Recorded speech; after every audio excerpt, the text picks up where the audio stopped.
Hey everyone, and welcome to today's Explainer. I am so excited to get into this one. We're looking at a wildly fascinating topic today, the human mind under extreme pressure. We all kind of like to think we know exactly how we'd act in a major crisis, right?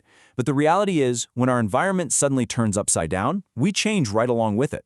Today, we're going to explore what actually happens to our brains when the pressure is on. Everything from facing a natural disaster to one of history's most notorious psychological experiments. We've got some incredible source material to unpack today, so grab a seat, get comfortable, and let's jump right in. Okay, let's dive into this with a pretty heavy question. In a crisis, do you help your neighbor or do you compete with them? It's provocative, isn't it? When the lights completely go out, are you sharing your supplies or are you fighting for them? The answer, as you'll see, isn't quite as black and white as we'd like to believe. How we behave in these intense moments isn't just about who we are deep down, it's actually heavily dictated by the specific circumstances we find ourselves in. Section 1. The Human Element. To really wrap our heads around this, we have to look at a core foundation of human psychology, starting with a guy named Dr. Kurt Lewin. He came up with his famous equation, B equals F of P and E. In plain English, human behavior, the B, is a function of a person, the P, interacting with their environment, the E. So why does this matter for our explainer? Well, it basically proves that a one-size-fits-all approach to crisis management just absolutely doesn't work. You cannot expect someone to act the exact same way in their cozy office as they would, say, in the middle of a disaster zone. The environment literally rewires how a person responds. Think about it. Critical events often take the form of massive natural disasters, like severe flooding, for example. These events just completely shatter our daily lives. Obviously, they place an overwhelming physical toll on survivors, but the mental demands, those are off the charts. Literally overnight, you are totally stripped of your routine, your comfort, and your basic sense of safety. But hey, it doesn't take a hurricane. The environment can radically change indoors in a split second too. Dynamic, human-made threats, like an active shooter scenario in a workplace, severely test our psychological limits. In these terrifying, fast-moving moments, the old assumption that people are just going to calmly follow established emergency plans, yeah, that goes completely out the window. Section 2. The Science of Stress. Let's move to our next point and see how this builds. Because we know the environment changes us, but what is physically happening inside our brains under that kind of extreme pressure? Well, it all boils down to operational stress. When a major threat hits, our limbic system, which is basically the emotional center of the brain, kicks into overdrive. We get absolutely flooded with adrenaline and cortisol. Now, a little bit of stress can keep you sharp, sure, but overwhelming stress, it creates this massive mental noise. Get this, high pressure can actually reduce your ability to process information by up to 80%. 80%! That means your logic, your reasoning, and even your impulse control are just massively impaired.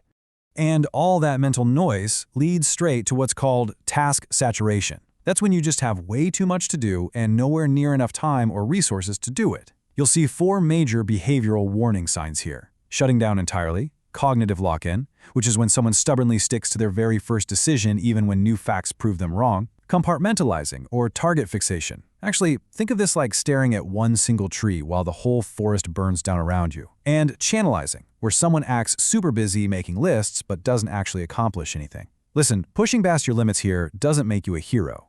In a critical event, a severely overworked person actually becomes incredibly dangerous to the whole mission.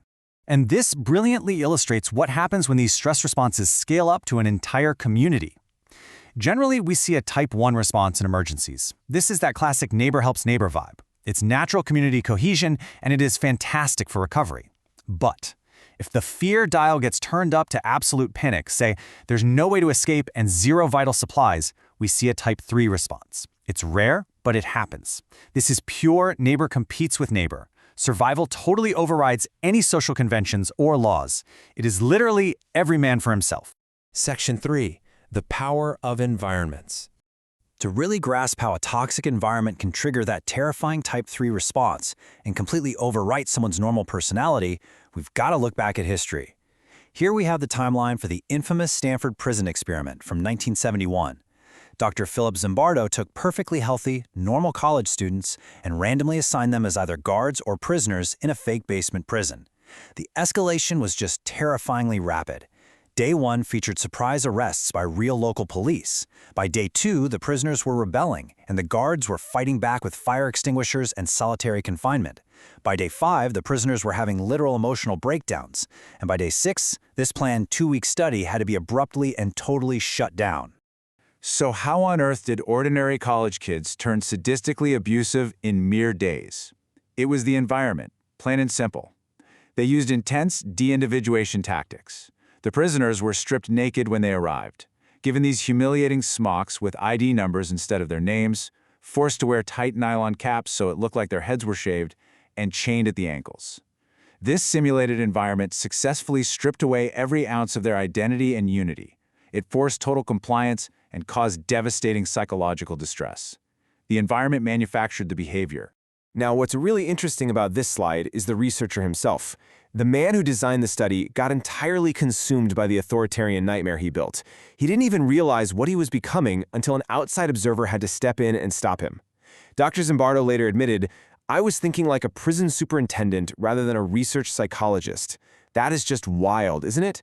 It's a very dark, very real reminder of Lewin's equation. Behavior equals person in their environment. None of us are immune to it. Section 4. Real-world survival psychology.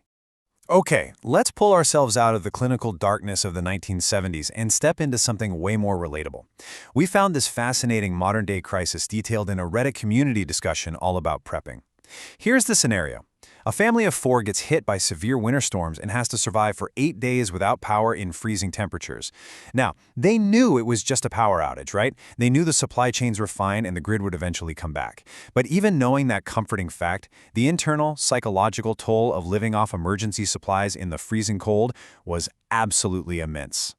This user shared a brilliant breakdown of their food supplies, and the psychological difference between their meals was staggering. On the good side, eating a hot, premium, freeze-dried beef stew, it made them feel human again. And making instant coffee, even in a stressful, freezing house, was worth its weight in gold. But on the bad side, forcing down freezing cold, depressing canned goods, and super dry survival bars day after day, it was a massive, miserable morale hit. Food in a crisis isn't just about getting your calories in. It is deeply, deeply tied to psychological comfort. The discussion also dropped this surprisingly awesome zero-fuel trick for cooking dry beans, which normally take forever to boil and waste tons of fuel. Step 1, soak them overnight in water with a teaspoon of salt. Step 2, ignore them. Step 3, the next morning, drain the water and refill it with fresh water. Step 4, ignore them again until supper time. Sure, it uses a bit of water, but it cooks the beans without burning a single drop of precious stove fuel. It's a great little tip that adds some much-needed practical variety to an emergency diet. Section 5. Maintaining our humanity. Which brings us to our final takeaway. Once we understand just how deeply our surroundings mess with our mental state, we have to think about how we can deliberately shape our immediate environment so we survive mentally, not just physically. Hitting your calorie count just isn't enough. Look at these psychological survival tactics. Making that hot instant coffee. Actually, sitting down together to enjoy the social aspect of a meal. Having some variety in your diet instead of eating the exact same bar every day. And honestly, just busting out a deck of cards or a board game to fight off the boredom. These little routines hold back the despair. They keep morale up, and they actively stop that terrifying slide into a Type 3 neighbor-against-neighbor conflict. So the crucial point is perfectly summed up by this user's quote right here. Prepping isn't just about survival. It's about maintaining humanity in inhuman conditions. That hot food you store away, the board games shoved in the back of the closet, the daily routines you establish, those aren't luxuries in a crisis. They are absolutely vital psychological tools. They anchor your group, they fight off the mental noise of stress, and they keep everyone totally grounded. Which leaves us with this final, lingering thought for today's explainer. If your environment completely changed tomorrow, if the power grid failed or a disaster struck, who would you become? Would you succumb to the mental noise and panic, or would you use the tools of routine, community, and resilience to maintain your humanity? It's definitely a question worth asking before the lights go out. Thank you so much for hanging out with me as we unpacked all these incredible sources today. Keep exploring, stay curious, and I'll catch you in the next explainer.